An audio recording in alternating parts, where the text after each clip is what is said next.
வணக்கம். இலங்கை மன்னன் ராவணன் கைலாய மலையில் அகப்பட்டு கொண்ட தத்துவத்தை விளக்கக்கூடிய திருமந்திர பாடலை இன்னைக்கு பார்க்க போறோம். தாங்கி 20 தோளும் தடவரை, தாங்கி 20 தோளும் தடவரை, ஓங்கி எடுத்தவன் ஒப்பில் பெருவழி, ஆங்கு நெறித்து அமராய் என்று அழைத்திட நீங்கா அருள் செய்தான் நின்மலந்தானே. இந்த பாடல் தாங்கி 20 தோளும் தடவரை, ஓங்கி எடுத்தவன் ஒப்பில் பெருவழி, ஆங்கு நெறித்து அமராவென்று அழைத்திட நீங்கா அருள் செய்தான் நின்மலந்தானே. இந்த பாடலை மேற்கோட்டமா பார்க்கும் பொழுது அவன் அந்த 20 தோள்களையும் கொண்டு அந்த இமயமலையை தூக்குனான்னு மட்டும்தான் தெரியும். அது அந்த சம்பவம் எப்படி நிகழ்ந்தது அப்படிங்கிறத பார்க்கணும். அதுக்கு முன்னால ராவணன் யாரு அப்படிங்கிறது எல்லாரும் தெரிய வேண்டியிருக்குது.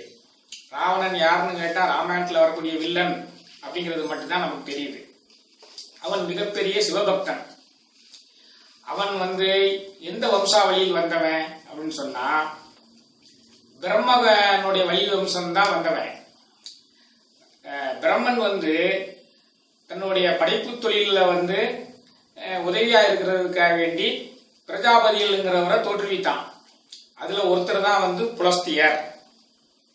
அந்த புலஸ்தியர்ங்கிற மகன் விஸ்வரசு. அப்ப இதுவரைக்கும் அவன் பிராமண குலத்துல தான் வந்துகிட்டு இருக்குது. அந்த விஸ்வரசு அரக்கர் குலத்துல சேர்ந்த கைகேசி, கைகேயின்னு நினைச்சிடாதீங்க, கைகேசி என்ற அரக்கர் குலைய மங்கையை திருமணம் முடிக்கிறார். அந்த விஸ்வரசுக்கும் கைகேசிக்கும் பிறந்தவங்க தான் அரக்கர் குல பெண்ணுக்கு பிறந்ததுனால அதுல இருந்து அரக்கரா மாற ஆரம்பிச்சுட்டாங்க. அரக்கர் வம்சமா மாறிடுச்சு. அதுல 3 பேரு, ராவணன், கும்பகர்ணன், விபீஷணன், சூர்பனகை. அப்படி வந்தவன் தான் இந்த ராவணன். அவன் மிகப்பெரிய சிவபக்தனா திகழ்ந்தான். மிகப்பெரிய சிவபக்தன். சிவனை நோக்கி கடுமையான பக்தி செலுத்தி அந்த ஆத்மலிங்கம்ங்கிற ஒன்ன பெற்று வாங்கி கொண்டான் சிவன்கிட்ட இருந்தேன். இந்த ஆத்மலிங்கத்தை கொண்டு போய் அவன் கைலாய மலையிலிருந்து கொண்டு போய் இலங்கையில வச்சுட்டான்னா இலங்கையை யாருமே வெல்ல முடியாது அப்படின்னு சொல்லி அவங்க அம்மா சொல்றதை கேட்டுதான் இதை வாங்கினான் சிவதவம் செஞ்சு.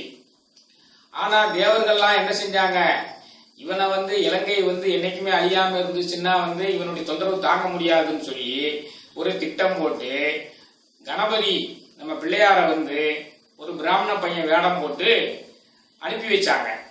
என்ன செய்யணும்னா இந்த ஆத்மலிங்கத்தை அவன் இலங்கை கொண்டு போற வரைக்கும் தினந்தோறும் மாலை வேலையில பூஜை செய்யணும். கீழே வச்சிடக்கூடாது.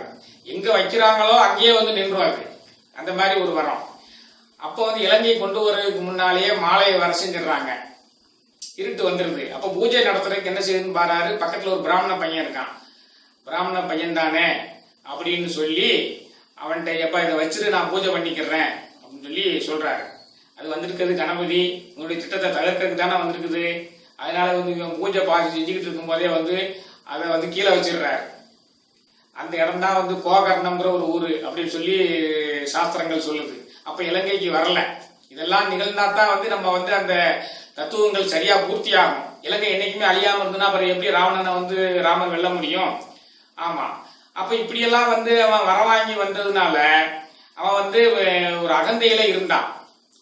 இவன் புஷ்பக விமானம் ஒண்ண வச்சிருந்தான்.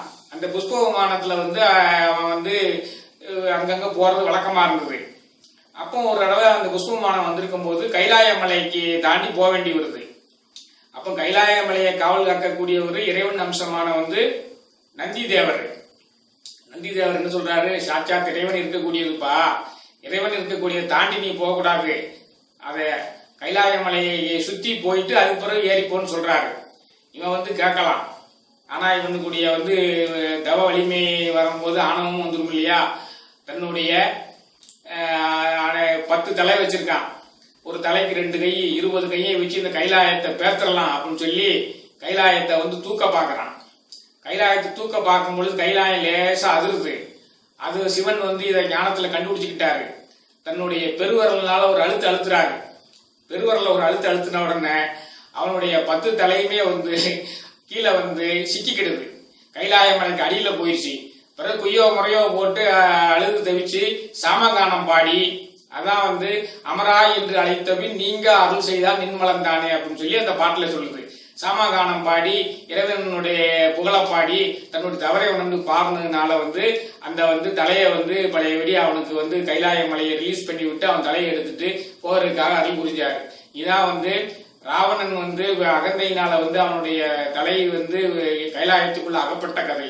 அதுதான் வந்து இந்த பாடல் திருமந்திர பாடல் மூலமா விளங்குது. தாங்கி 20 தோளும் தடவரை ஓங்கி எடுத்தவன் ஒப்பில் பெருவழி ஆங்கு நெறித்து அமராவென்று அழைத்திட நீங்க அருள் செய்தான் நின்மலந்தானே. இப்போ நிறைய பேர் வந்து அந்த திருஞான சம்பந்தனுடைய வந்து பதியங்களை எல்லாம் வந்து படிச்சுட்டு வரும்போது காதலாயி கசிந்து கண்ணீர் மல்லி ஓதுவார் தம்மை நன்னெறிக்கு உயிப்பது வேதம் நான்கிலும் மெய்ப்பொருளாவது நாதன் நாம நமச்சிவாயை படிச்சுட்டு வரும்போது அந்த நமச்சிவாய பதியத்துல 8வது பாட்டு இந்த பாடு இருக்கும். இலங்கை மன்னன் எடுத்த அடுக்கல் மேல், இலங்கை மன்னன் எடுத்த அடுக்கல் மேல் தளங்கள் கால்வீரன் சங்கரன் ஊன்றலும் மலங்கி வாய்மொழி செய்தவன் உய்வகை நலங்கள் நாமம் நமசிவாயவே. இதான் வந்து இந்த பாடல். இப்ப நிறைய பேருக்கு இந்த பாடலினுடைய தத்துவம் என்னங்கிறது தெரியாம இருக்கலாம்ங்கிறதுக்காக இந்த பாடலையும் சேர்த்து சொல்றேன்.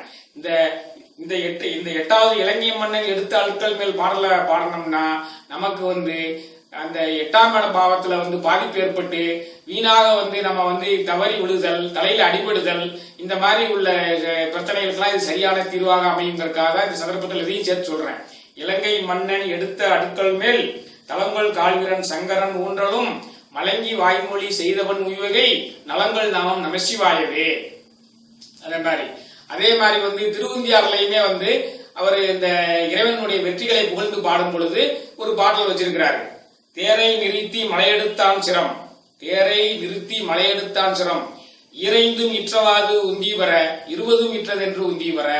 ராவணனுடைய 20 தலைகளையுமே வந்து இமே இந்த கைலாய மலைக்குள்ள போட்டு அமுக்குனாயே உன்னுடைய வெற்றியை நாங்கள் புகழ்கிறோம், பாராட்டுகிறோம், எங்களையும் காப்பாயாக என்பது இதனுடைய இந்த திருவுந்தியார் பாடலினுடைய தாற்பயம். இவ்வாறு நாம் இந்த கதையை தெரிந்து கொண்டு இந்த 2 பதிகங்களையும் தினந்தோறும் பாடிக்கொண்டு வந்தால் நமக்கு நல்லதே நடக்கும் என்று கூறி இத்துடன் இந்த உரையை நிறைவு செய்கிறேன். நன்றி, வணக்கம்.